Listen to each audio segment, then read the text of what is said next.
confess? In so many ways, Lent is all about confessing, isn't it?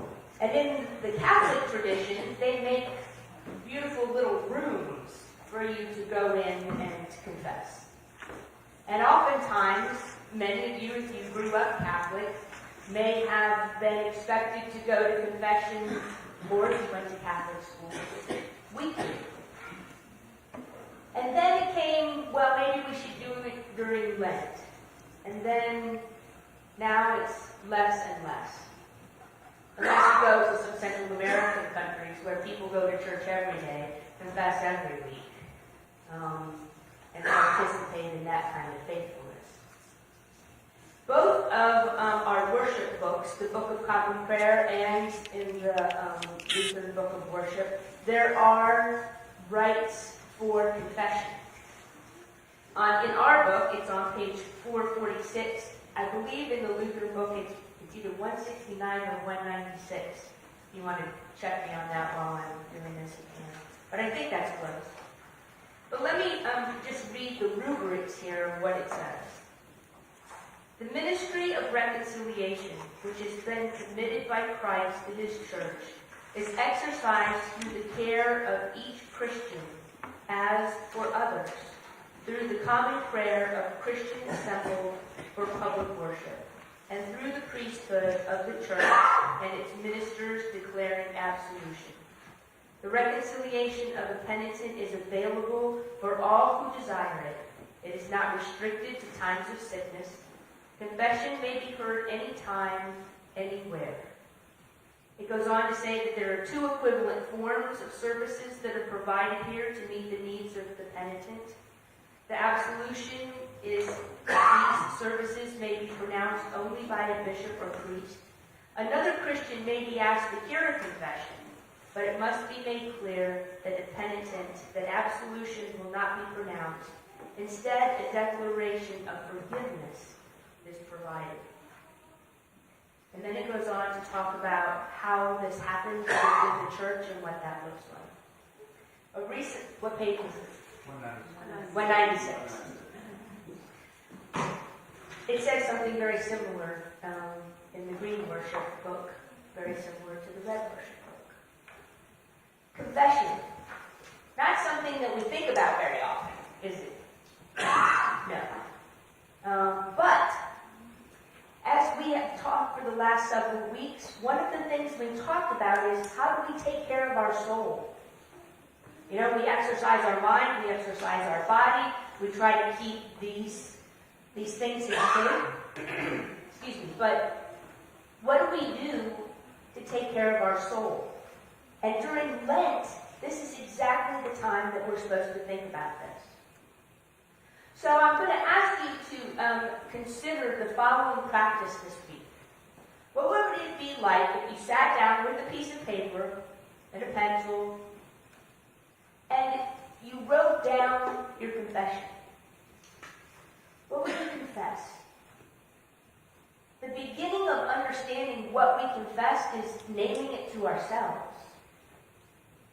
If we come to confession and we don't have anything to say, then we probably have not been as reflective as we should have been about the things that we've done. Or, as it says in the confession, those things that we have not done. So the first thing to do would be to take an inventory.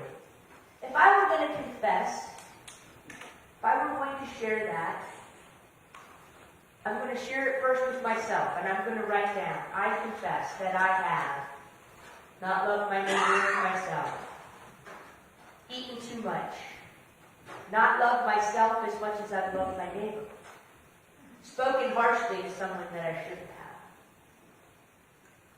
didn't speak to someone at all when maybe I should have.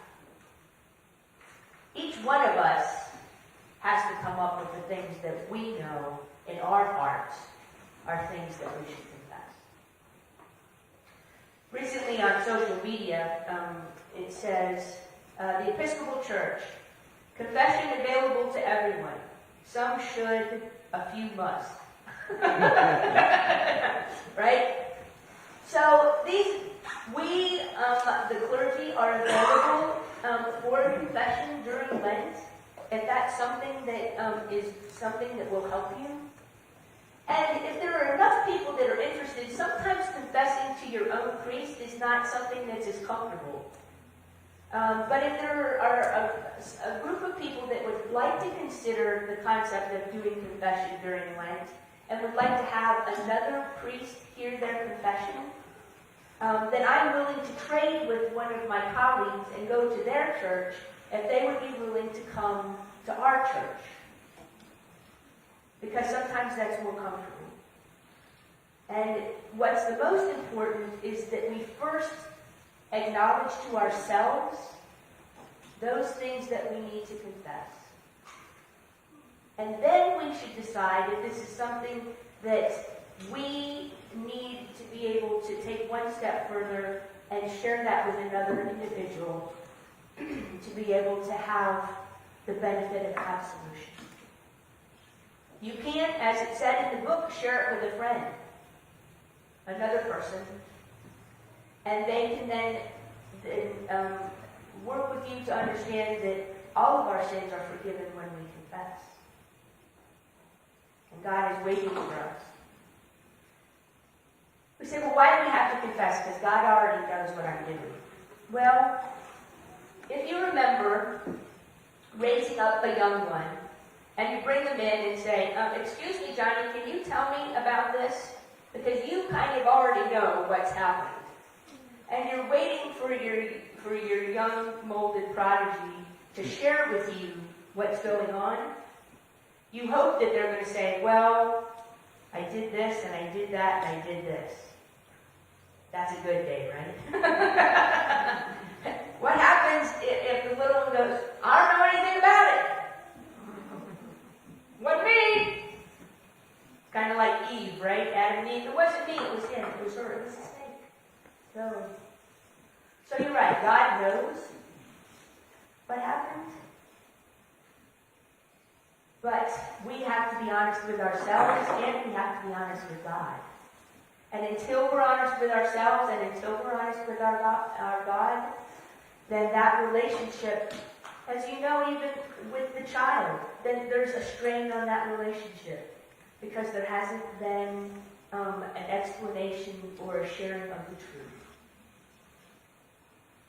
So until we confess, that's a hindrance to us. So I ask you to think about this during the season of Lent. Take a soulful inventory of those things in your life that you need to confess. Even as we come together in liturgy and we do our corporate confession, you'll probably notice over time I have tried to stretch the space out before we begin the prayer. Because there's an expectation that we will have been reflective and say, you know what, God? I made some mistakes this week. I didn't live up to being my best. These are the things that I confess. And these are the things I could use help with. Because that's ultimately what God wants from us. God wants us to be the best we can be, and God is willing to help us do that. Because in our humanity, sometimes we can't do it ourselves, and God doesn't expect that. God says, I'm right here waiting for you. If you'll just tell me the truth, I can help you get to the next place. But you have to be honest with yourself, and you have to be honest with yourself. Oftentimes it's said that, we spend the first 18 years of our life packing our bags to be able to leave, and then we spend the next however long we have on this trying to unpack those bags that we packed for the first 18 years. We all carry baggage with us. This is another opportunity to be able to look at some of those things that maybe are dragging you down. They're keeping your joy from fully being present. They're helping your anger to spark more quickly than maybe you'd like. Lent is an opportunity to clean and refresh all of those things out into this week, take an opportunity. Take some time by yourself. Write some things down. And then decide what you want to do with what's written. Do you and God want to deal with it yourself? Would you like to share it with a friend? Would you like to share it with a priest? Would you like to share it with a different priest? There are 6 weeks of Lent. We have plenty of time to address that and to help you through this time. So that when we get to Easter, we will have a cleansing process that is taking place. And that we'll know God in a new and different way. So that we can share his resurrection. Because we will have been transformed as well. Amen. Amen.